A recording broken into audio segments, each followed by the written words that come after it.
নামাজের পরবর্তী ফরজ হচ্ছে সুজুদ অর্থাৎ সেজদা, প্রস্ট্রেশন ইন সালাহ। নামাজে রুকুর পরে আমরা দাঁড়াচ্ছি, দাঁড়িয়ে আবার আমরা সেজদায় যাচ্ছি। সো এই দাঁড়ানোটা হচ্ছে ফরজের অংশ না, আমরা যে সেজদায় যাচ্ছি সেটা হচ্ছে ফরজের অংশ। সো সেজদার ব্যাপারে বলা হয়েছে, রাসূল সাল্লাল্লাহু আলাইহি ওয়াসাল্লাম বলেছেন বুখারী এবং মুসলিম শরীফের হাদিসে, যে আমাকে নির্দেশ দেওয়া হয়েছে আম সেজদা দেওয়ার জন্য ৪টা জয়েন্টের উপরে। অর্থাৎ ৪টা জায়গা টাচ করবে আমি যখন সিজদা দিচ্ছি। একটা হচ্ছে আমার কপাল, ফোরহেড, অ্যান্ড তারপরে তিনি তার হাত ঘুরিয়ে দেখালেন। তারপরে হচ্ছে নাক, তারপরে হচ্ছে আমাদের ২ হাত বা হাতের তালু, তারপরে হচ্ছে ২ হাঁটু এবং আমাদের পায়ের আঙ্গুল, এবং not to tuck up the garments and hair. So এখানে আমরা দেখতে পাচ্ছি যে সেজদাকে সহি করার জন্য এই ৭টা অংশ আমাদেরকে অবশ্যই টাচ করতে হবে। আমাদের কপাল, আমাদের নাক, আমাদের ২ হাত, ২ হাঁটু এবং পায়ের আঙ্গুলগুলো। এখন সুজুদের ব্যাপারে বলা হয়েছে যে আমরা কিভাবে সুজুদটা করব। মুসলিম শরীফে হাদিসে এসেছে, যখন তুমি সিজদা দাও তোমার ২ হাতের তালু আম আ মাটিতে রাখো এবং তোমার কনুই দুটো উঠিয়ে রাখো। আ বুখারী এবং মুসলিম শরীফে হাদিসে এসেছে, যখন তুমি সিজদায় যাও আম আ তখন আ উম এই তুমি হচ্ছে তোমার হাত ২ টাকে বা তোমার উম আ কনুই ২ টাকে মাটির সাথে লাগিয়ে রাখবে না, যেমন হচ্ছে কুকুর লাগিয়ে রাখে। অর্থাৎ আমাদের হাত ২ টাকে আমরা একটু কনুই ২ টাকে আমরা একটু উঁচু করে বাইরের দিকে রাখবো। এবং আরেকটা হাদিসে বলা হয়েছে, "do not spread your arms, rest on your palms and keep your upper arms apart."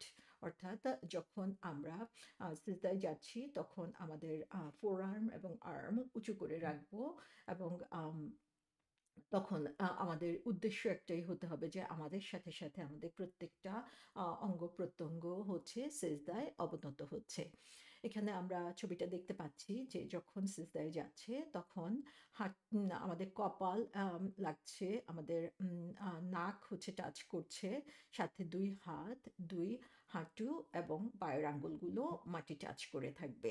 এখানে আমরা দেখি তার এলবোর অবস্থান যেটা, সে এলবো বা কনুই ২ টা হচ্ছে শরীর থেকে দূরে আছে, এবং সেখানে হচ্ছে সেগুলো মাটির সাথে লেগে নেই। আমরা যদি এখানে এই ছবিটা দেখি তাহলে দেখতে পাবো যে ডিফারেন্সটা সেখানে ১ম ছবিতে আমরা দেখি কপালের সাথে, সাথে নাকও লেগে আছে। কিন্তু ২য় ছবিতে শুধুমাত্র কপাল টাচ করা হয়েছে। তার মানে এখানে সিজদার জন্য যে ৭ টা অংশ টাচ করার কথা সেটা টাচ করা হয় নাই। এবং সো আমরা যখনই সিজদায় যাব তখন আমাদের জন্য যেটা দরকার সেটা হচ্ছে আমাদের নিজেদেরকে আল্লাহর সামনে অবনত করতে হবে। তার সাথে, সাথে আমার শরীরের প্রত্যেকটা অঙ্গ-প্রত্যঙ্গ অবনত হচ্ছে। আমাদের হাত ২ টা আর্ম এবং ফোর আর্ম আমরা উঠিয়ে রাখবো, শরীর থেকে একটু দূরে রাখবো, এবং ৭ টা অংশ টাচ করছে কিনা আমরা দেখব, এবং সেখানে আমরা সুবহানা রাব্বিয়াল আ'লা পড়ব।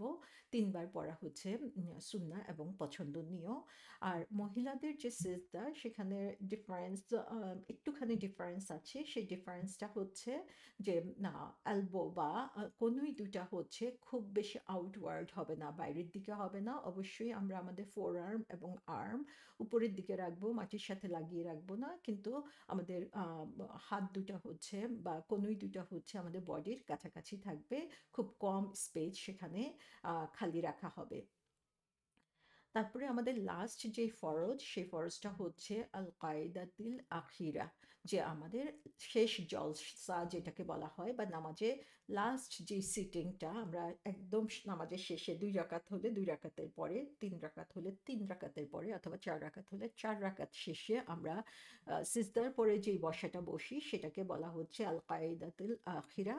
এবং এটা বলা হচ্ছে যে এই বসাটা কিরকম হবে, এখানে আমরা ছবিতে দেখতে পাচ্ছি যে ছেলেদের বসার যে নিয়মটা, এখানে ফার্স্ট ছবিতে আমরা দেখতে পাচ্ছি কিভাবে বসছে। একটা বাম পায়ের উপরে সাপোর্ট দিচ্ছে এবং ডান পাটা খাড়া করে রাখছে, এবং আঙ্গুলগুলাকে কেবলামুখী করে রাখতে হবে। এবং এই যে আঙ্গুলগুলা কেবলামুখী হওয়া, এটা খুবই ইম্পর্টেন্ট এবং সেটার উপরে ফোকাস করতে হবে। এবং ডান হাতটাকে আমরা দেখি যে থাইয়ের উপরে বা আমাদের পায়ের উপরে রেস্টিং অবস্থায় রাখা হচ্ছে। এখানে আমরা ২ জনের বসার অবস্থান দেখতে পাচ্ছি পাশাপাশি, যে বাঁ পায়ের উপরে রেস্ট করেছেন, এবং এখানে ডান ডান পাশের জন তার হাঁটু তার পা যেটা সেটাকে খাড়া করে রেখেছেন এবং টো বা পায়ের আঙ্গুলগুলোকে ঠিকই ক্যাবলামুখী করেছেন। কিন্তু বাম পাশের জন আমরা দেখি যে তিনি বসেছেন কিন্তু তার আঙ্গুলগুলা ক্যাবলামুখী হয় নাই। সো এটা সহি ওয়ে না। এখন তার যদি শারীরিক সমস্যার জন্য সেটা করে সেটা আল্লাহ ভালো জানেন, কিন্তু আমাদের প্র্যাকটিস করা উচিত, একটু কষ্ট হলেও এটা আমাদের প্র্যাকটিসের মধ্যে আনা উচিত। সেটা হচ্ছে আমাদের আঙ্গুলগুলা যাতে ক্যাবলামুখী হয়।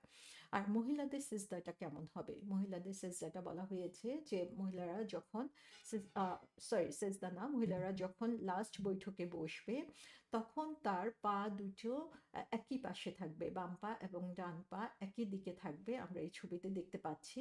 তবে এখানে যে জিনিসটা খেয়াল করতে হবে সেটা হচ্ছে ডান পায়ের আঙ্গুলগুলো যাতে ক্যাবলামুখী থাকে, যতটুকু সম্ভব আমাদেরকে সেভাবে ফরওয়ার্ড বা সামনের দিকে রাখতে হবে।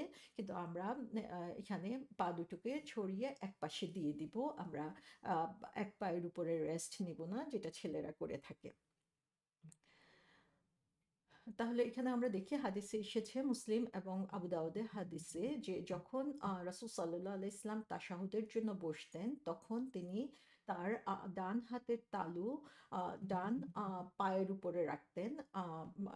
মেইনলি বলা হয়েছে যে ডান হাঁটুর উপরে রাখতেন এবং বাম হাতের তালুটা বাম হাঁটুর উপরে রাখতেন এবং তার রাইট এলবো বা ডান পাশের ডান কনুই যেটা সেটাকে ডান পায়ের উপরে সাপোর্ট দিয়ে রাখতেন।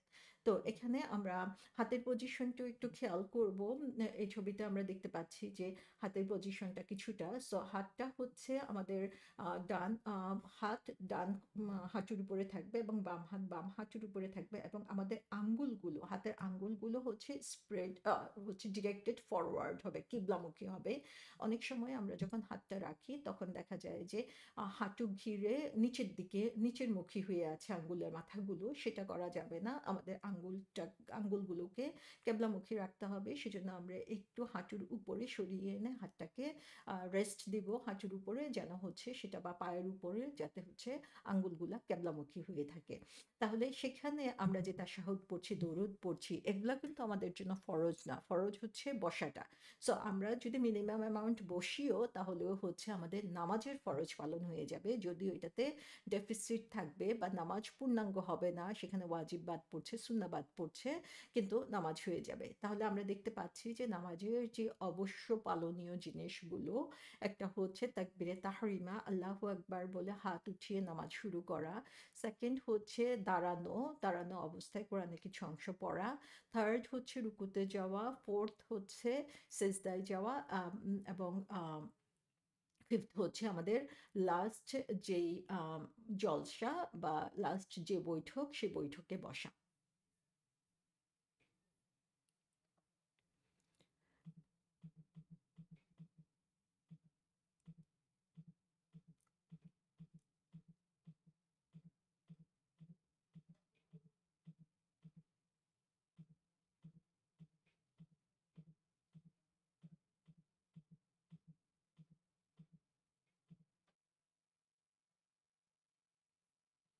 আচ্ছা, কিরাতটা আমি আলাদাভাবে বলি নাই। কিরাতটা কিয়ামের সাথে বলে ফেলেছিলাম। সেজন্য আসলে ৬টা হচ্ছে আমাদের আম আ ফরজ নামাজের জন্য, এবং ৬ নাম্বারে এখানে একটু ভুল আসছে। সেটা হচ্ছে আল কায়দাতুল আখিরা হবে এখানে।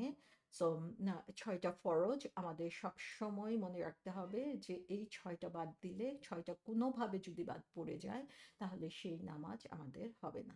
আমাদেরকে আবার নতুন করে তখন নামাজ পড়তে হবে।